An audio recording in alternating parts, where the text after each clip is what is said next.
In coming days, we will release more FBI wanted scammers in Ghana, so hit the subscribe button. Many people are now trusting the authenticity of Wicked Blogger Ghana after Abu Trika was arrested a few hours ago, and honestly, this moment has been long overdue. A couple of days back, we stated plainly that Abu Trika would be arrested. We weren't guessing, we weren't trying to scare anyone, we weren't chasing clout. We emphasized that the Economic and Organized Crime Office, led by competent Raymond Archer, invited him, and he refused to show up. Anybody who understands how this game works knows that when the Economic and Organized Crime Office calls you and you decide to feel bigger than the system, you've already written the first chapter of your downfall. That's exactly what happened with this boy. He thought he was too connected, too protected, too untouchable to answer a simple invitation. Now that the FBI has finally picked him up, people are beginning to understand that Wicked Blogger Ghana doesn't talk for talking's sake. When we say something is coming, it's because we've already seen the shadow before the body arrives. This is why a lot of people underestimate the kind of work we do. They think we just sit behind a laptop and talk. They don't know the kind of pressure we face, the kind of messages we receive, the kind of places we go, the kind of people we speak to. We put in hard work both locally and internationally. We dig through files, we connect dots, we talk to insiders, and we analyze patterns. And when we finally decide to publish something, it's because the information has been checked, cross-checked, and verified. Wicked Blogger Ghana does not lie. Those who doubted us are now quiet because the very thing we said would happen has happened. Frederick Kumi, aka Emmanuel Kojo Baobeng, popularly known on the streets as Abu Trika, a 31-year-old resident of Swedru, has now entered a different chapter of his life. The chapter where the American system takes over. The chapter where you don't get to bully your way around the law.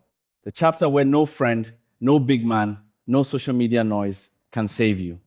The chapter where everything you thought you'd hidden suddenly comes out in the open like daylight. The FBI has indicted him on 2 major counts: conspiracy to commit wire fraud and money laundering. And these aren't the kind of charges you smile your way out of. These are the kind of charges that make grown men rethink their whole lives. He has been accused of defrauding elderly Americans of over $8 million through romance scams since 2023. $8 million? That's not small money.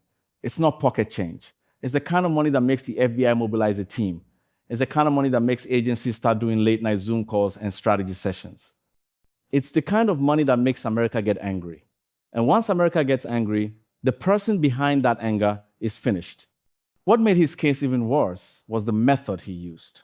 This boy was not playing normal. He allegedly used AI-generated identities to build fake online relationships. He studied these older victims, understood their emotional needs, and positioned himself as the exact person they were looking for.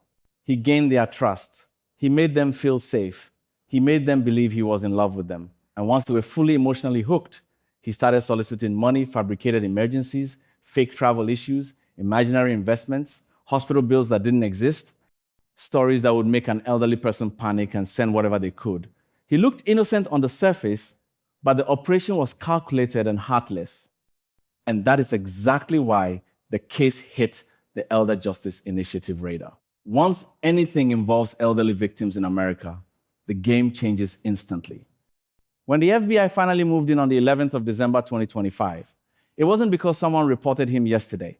It wasn't because of a small complaint. It was because the case had matured. The investigations had been completed. The digital trails had been traced. The money movement had been mapped. And the agents had enough to close the net once and for all. He was picked up and charged and now faces up to 20 years in prison. 20 years. That's somebody's entire youth. That's somebody's entire prime. That's enough time for the world to change 3 times before you return. All his cars have been seized. Everything he was using to flex has turned into evidence.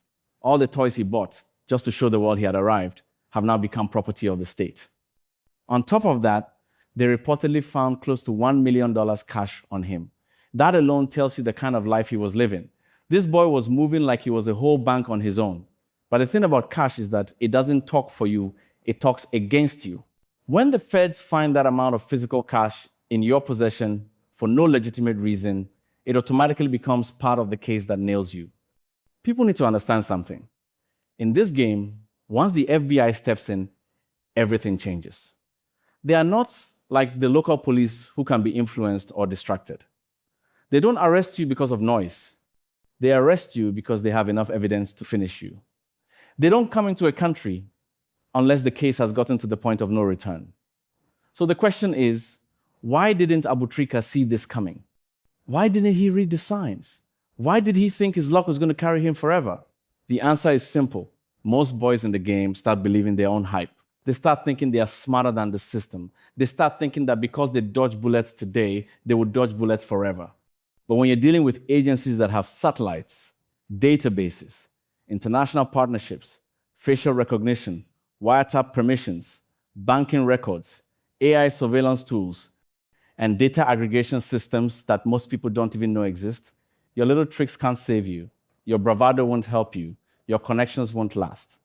The street is watching this case closely because it is a warning, a very loud warning, a warning to every boy who thinks using AI will make them invisible. A warning to every boy who thinks romance scams are the easiest path. A warning to those who think elderly victims don't matter. A warning to every Ghanaian and Nigerian scammer who believes December is for flexing. A warning that the FBI is not playing. A warning that 2025 is not going to be like the previous years. A warning that the system is updating itself faster than these boys can update their tactics. What people don't know is that Abu Trika's arrest is part of a larger operation. It didn't start with him and it won't end with him. There's a huge push now across West Africa, a silent international campaign, a tightening of digital borders, a renewed partnership between US authorities and African agencies. The arrest of one boy is the message. The arrest of Abu Trika is the signal flare, the announcement that the game is changing permanently. And now that Abu Trika is gone, the streets are panicking. Phones are being broken. SIM cards are being washed. Homes are being rearranged. Boys who were showing off on social media 2 weeks ago are suddenly quiet. No more Snapchat updates. No more Instagram stories. No more soft life. Everybody has remembered that the world is bigger than their ego. And this is how it always happens. The fall of one is the awakening of many, but only temporarily. Give them a few weeks and they will forget again. That's how the cycle continues. But in the middle of all this noise, one thing remains constant. Wicked Blogger Ghana warned you. We told you this was coming. We put it out boldly. We didn't hide behind vague statements. We said his arrest was imminent. We said Iyoko was calling. We said the FBI was circling. And now, every prophecy has come to pass. This is why we keep saying, respect the work we do. We don't post nonsense. We don't chase clicks. We report facts, even when the streets doubt us.